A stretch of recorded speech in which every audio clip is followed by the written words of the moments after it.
मला डिसेंबरमध्ये पहिले बाळ होणार आहे, पण माझ्या सासरचे लोक माझ्या गरोदरपणाला एखाद्या सार्वजनिक उत्सवासारखे मानत आहेत. माझ्या पतीचे कुटुंब खूप मोठे आणि एकमेकांशी खूप जवळचे आहे. साधारणपणे ते ख्रिसमससाठी प्रवास करतात, पण यावर्षी त्यांनी असा निर्णय घेतला की बाळाला भेटण्यासाठी सगळे माझ्याकडे विमान प्रवास करून येतील. मी नकार दिला.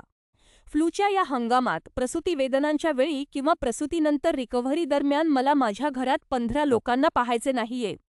पण माझ्या मर्यादांचा आदर करण्याऐवजी त्यांनी मला नाटकी म्हटले. काही लोक तर विमानाची तिकिटे आधीच बुक केली आहेत म्हणून मला दोषी ठरवून भावनिक दबाव आणत आहेत. पण गोष्ट इथेच थांबत नाही.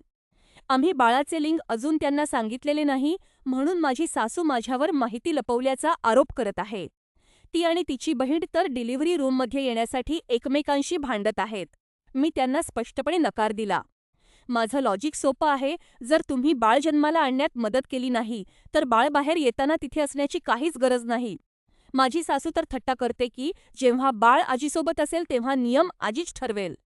माझे पती फक्त एवढेच म्हणतात की आपण यावर नंतर विचार करू, पण प्रसूतीनंतर रिकव्हरी आणि शारीरिक त्रास सहन करणारी मी आहे. मी खरंच खूप नाटकी वागत आहे का की माझे सासरचे लोक पूर्णपणे चुकीचे वागत आहेत?